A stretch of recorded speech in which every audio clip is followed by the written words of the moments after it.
السلام علیکم ورحمۃ اللہ وبرکاتہ نحمدہ ونصلی علی رسولہ الکریم اما بعد۔ حضرات محترم، حق تعالی جل شانہ نے دو طرح کے عبادات رکھی ہیں، ایک بدنی جانی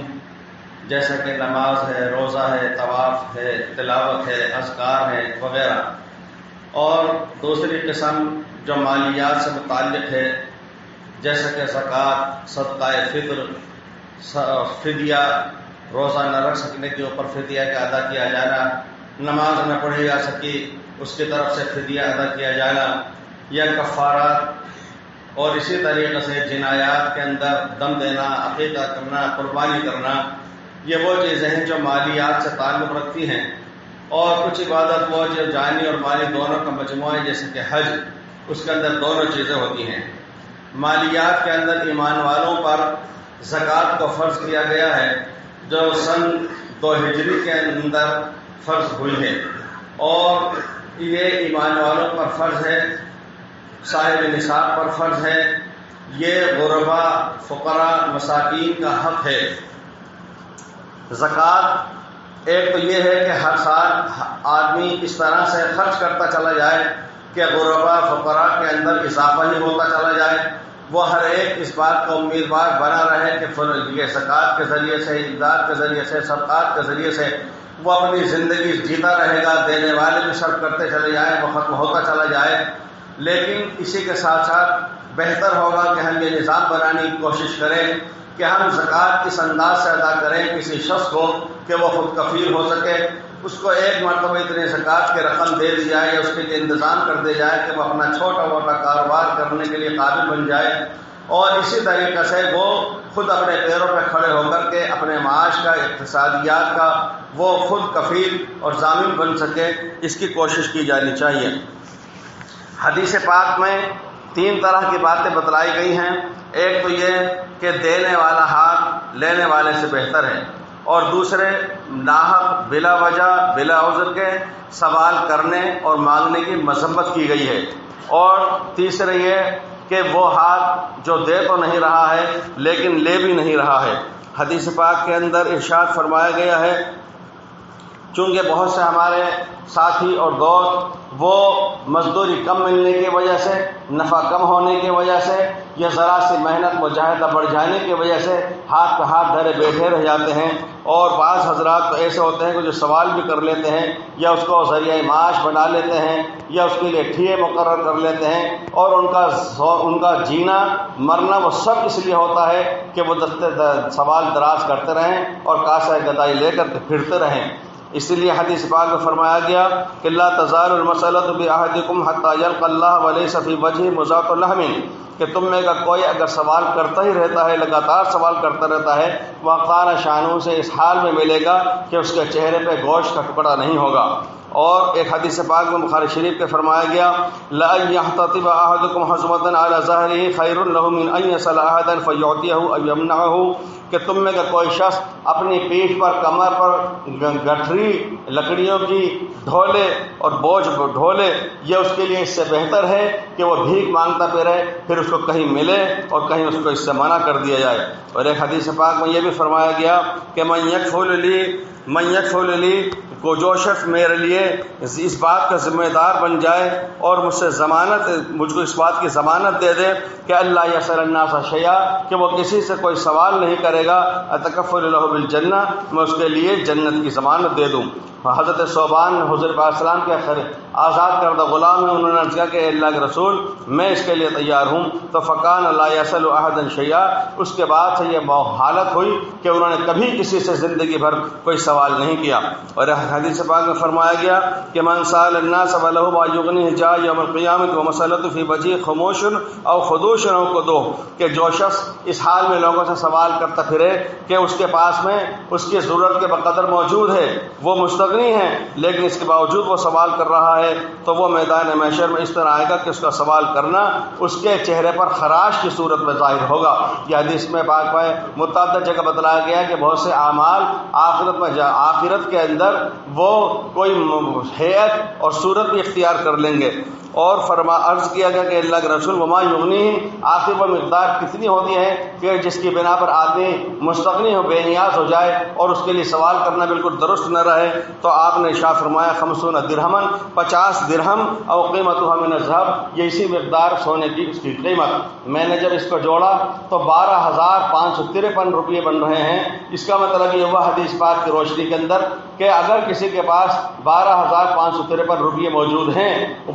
وہ مستغنی ہے، وہ بے نیاز ہے، اس کے لیے ہرگز سوال کرنا روا نہیں ہے۔ 3 قسم کی حدیثیں ہیں، اور ایک حدیث پاک کے اندر 40 درہم کی مقدار بیان کی گئی ہے، اور ایک جگہ فرمایا کہ ومل غنا الذی لا تنبغی معه المسألہ قال قدر ما یغدیہ ویعشیہ۔ ایک دوسرے حدیث پاک کے اندر ابو داؤد شریف کے عرض کیا گیا کہ اللہ کے رسول وہ کتنی مقدار ہوتی ہے جس کی وجہ سے آدمی مستغنی ہو جائے، بے نیاز ہو جائے؟ آپ نے ارشاد فرمایا کہ دوپہر کا کھانا میسر ہو جائے، شام کے کھانے کا اس کے پاس انتظام ہو، تو بس اس کے لیے یہ اتنا کافی ہے کہ وہ سوال نہ کرے۔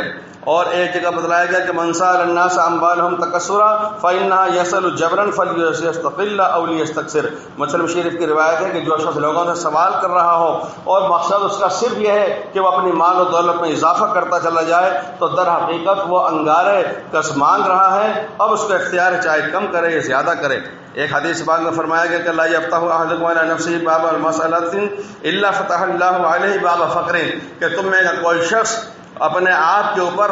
دستے سوال دراز کرنے کا دروازہ نہیں کھولتا، بھیک مانگنے کا دروازہ نہیں کھولتا، مگر یہ کہ حق تعالی شانہ بھی اس کو فقر و فاقے کا دروازہ کشادہ فرما دیتا ہے۔ اور ایک حدیث پاک میں نسائی شریف کا ہے کہ من سال ولہ 40 درہما فهو الملحف۔ قرآن پاک میں ایک جگہ آتا ہے کہ بلا یسألون الناس الحافا، کہ وہ بہت زیادہ لپٹ کر کے چمٹ کر کے پیچھے پڑ کے بھیک نہیں مانگتے، سوال نہیں کرتے۔ تو حدیث پاک میں اس میں یہ بتلایا گیا کہ جو شخص 40 درہم ہونے کے باوجود اس کی مقدار 10,200 کچھ روپئے بن رہی ہے کہ اتنی مقدار اگر موجود ہے، پھر بھی اگر وہ سوال کر رہا ہے تو پھر اس کا مطلب یہ ہے کہ وہ لپٹ کے چپٹ کر کے اور اصرار کر کے بھیک مانگنے والوں میں شمار کیا جا رہا ہے۔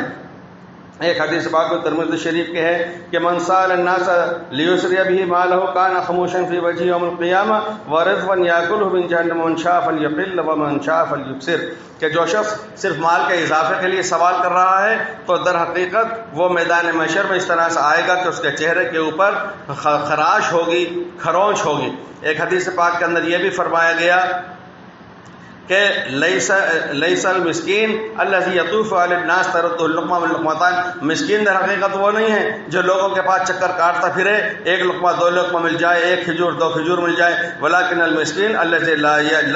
یجد غنی یغنیہ ولا یفتن به فیتصدق علیہ ولا یقوم فیسأل الناس۔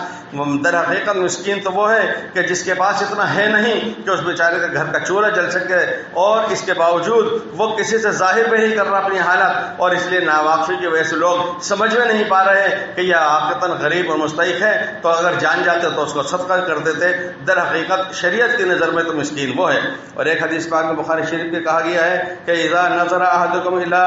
من فضل علیہ فی المال والخلق فلینظر الى من هو اسفل منه، کہ جو شخص اپنے سے اوپر حیثیت کے مال والے کو اور خوشنمائی والے کو دیکھے، اس کو چاہیے کہ اپنے سے کم درجے مال والے کو بھی دیکھ لے، تو اس سے اس کے اندر اچھا جذبہ اور شکر کا جذبہ پیدا ہوگا۔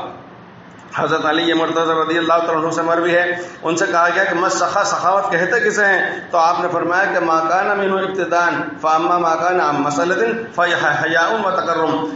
اصل تو سخاوت یہ ہے کہ بغیر سوال کیے، بغیر مانگے کسی کو اپنی جانب سے اقدام کر کے دے دیا جائے، نماز جائے۔ اگر کسی کے کہنے کے اوپر اور مانگنے کے اوپر کچھ داد و دہش کی بھی تو کیا کی، یہ تو لحاظ و مروت ہو گیا۔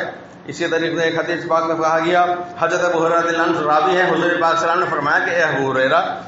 تم جانتے بھی ہو لما اتخذ اللہ ابراہیم خلیلا، کہ اللہ تعالیٰ نے ابراہیم علیہ السلام کو منصب خلیلی سے کیوں نوازا، ان کو خلیل کیوں بنایا اپنا؟ انہوں نے عرض کیا کہ اللہ کے رسول میں تو نہیں جانتا۔ تو آپ نے فرمایا کہ جبرائیل علیہ السلام دنیا میں آئے اور حضرت ابراہیم علیہ السلام سے انہوں نے کہا کہ ایھا الخلیل هل تدری بما استوجبت الخلہ، آپ کو معلوم ہے کہ آپ کو خلیلی عہدہ منصب سے کیوں نوازا، اللہ نے اپنا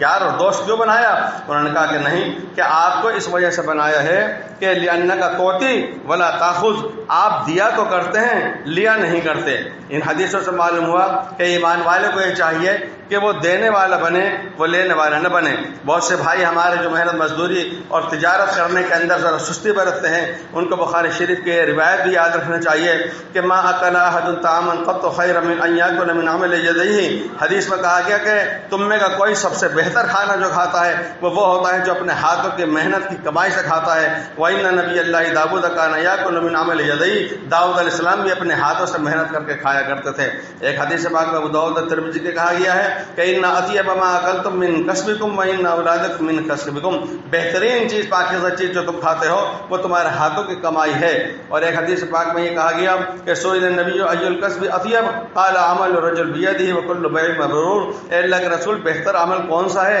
اور بہترین کمائی کون سی ہے؟ تو آپ نے فرمایا آدمی کا اپنے ہاتھوں سے محنت کر کے کھانا، اور ہر وہ خرید و فروخت جس کے اندر سچائی ہو، دھوکہ دھڑی نہیں ہو۔ اور طبرانی کی ایک روایت میں ہے ان اللہ یحب المؤمن المحترف، اللہ تعالیٰ شانہ صنعت و حرفت کرنے والے، محنت مزدوری کرنے والے شخص کو محبوب رکھتا ہے، پسند کرتا ہے۔ ایک حدیث پاک میں طبرانی کے ہے من امسا قال من عمل یدہ امسا مغفورا، کہ جو شخص رات کو دن بھر اپنے اور اپنے گھر والوں کے لیے محنت مزدوری کر کے تھک جاتا ہے، وہ در حقیقت مغفرت یافتہ ہو کر کے شام کرتا ہے۔ ایک حدیث پاک میں کہا گیا ہے ترمذی کی اور حاکم کی کہ تاجر الامین الصدوق مع النبیین والصدیقین والشہداء، کہ امانت دار سچا تاجر وہ نبیوں کے ساتھ، صدیقین کے ساتھ اور شہداء کے ساتھ میں ہوگا۔ ایک حدیث پاک میں کہا گیا ہے کہ ان التجار یبعثون یوم القیامۃ فجارا الا من اتقى اللہ وبر وصدق، یہ کہا گیا ہے کہ وہ تاجر لوگ میدان محشر میں گنہگار اٹھائے جائیں گے مگر وہ تاجر حضرات کہ جو سچے ہوا کرتے ہیں، اللہ سے ڈرتے ہیں اور وہ دھوکہ دھڑی نہیں کیا کرتے ہیں۔ ایک حدیث پاک میں یہ بھی کہا گیا ہے بخاری شریف کی کہ الحلیف من منفقۃ للصلاۃ ممحقۃ للکذب، کہ قسم کھانے سے مال بک تو جاتا ہے لیکن اللہ تعالی شانہ اس کی وجہ سے خیر و برکت کو ختم فرما دیا کرتا ہے۔ ایک حدیث پاک کے اندر یہ بات کہی گئی ہے، آخری عرض کر رہا ہوں، حدیث پاک میں یہ کہا گیا ہے کہ ایک شخص نبی پاک اسلام کے پاس آئے اور انہوں نے کچھ سوال کیا، آپ نے ارشاد فرمایا تمہارے گھر میں کچھ رکھا بھی ہے؟ انہوں نے کہا کیا رکھا ہے؟ ایک چھوٹی سی کملی ہے، اسی کا ایک حصہ تو اوڑھ لیتا ہوں، اسی کا ایک حصہ بچھا لیتا ہوں، ایک پیالہ ہے کام میں آ جاتا ہے۔ آپ نے فرمایا دونوں چیزیں میرے پاس لاؤ۔ جب وہ دونوں چیزیں حاضر خدمت کی گئیں، آپ نے فرمایا کون خرید رہا ہے ان دونوں چیزوں کو؟ ایک صحابی نے عرض کیا اللہ کے رسول 1 درہم میں خریدتا ہوں۔ آپ نے فرمایا کوئی اضافہ کرنے والا ہے اس کے بعد؟ تھوڑی دیر بعد تو ایک صحابی اور انہوں نے عرض کیا کہ اللہ کے رسول میں 2 درہم پیش کر سکتا ہوں۔ آپ نے وہ دونوں چیزیں جو اس کے گھر کا کل سرمایہ ہے وہ فروخت کر دی اور 2 درہم لے کر کے اس کو دیے کہ 1 درہم سے اپنے گھر والوں کے لیے کھانے پینے کا انتظام کرو، اور 1 درہم سے کلہاڑی منگوائی، اپنے دست مبارک سے لکڑی کے اندر وہ ٹھونکی، اور اس کے بعد آپ سامنے ارشاد فرمایا جاؤ لکڑیاں کاٹو، جمع کرو، فروخت کرو اور گزارا کرو، اور ہاں 15 دن تک نظر نہیں آنے کا۔ اب وہ جب بعد میں نظر آئے تو 10 درہم وہ کما چکے تھے۔ اسلام میں صرف نماز روزے کی ہدایات ہی نہیں دی گئی ہیں، زندگی گزارنے کے لیے معاشرت کا پورا طریقہ اور ذریعہ بتلایا گیا ہے۔ اس لیے میرے بھائیوں ہمیں اس بات کی کوشش کرنا چاہیے کہ ہم اولاً یہ کوشش کریں کہ رشتہ داروں کو، پڑوسیوں کو مانگنے کا موقع نہ دیں، اس سے پہلے خود پیش کریں۔ دوسرے کہ جو مدارس و مکاتب اور ادارے تنظیم مانگتے ہیں ان سے رسید لیے بغیر کچھ نہ دیں۔ اور ایک بات یہ کہ بہت سے حضرات نے ایک جذبات کے اندر سوچتے ہیں کہ بھئی فلاں جگہ پر بھیج دیں، فلاں جگہ بھیج دیں، جب تک تحقیق حال نہ ہو جائے اس وقت میں اس طریقے سے نہ کیا جائے، اس لیے کہ یہ زکوٰۃ نکالنا نہیں، زکوٰۃ کی ادائیگی ہے۔ اللہ تعالیٰ شاء ہم سب کو عمل کی توفیق عطا فرمائے۔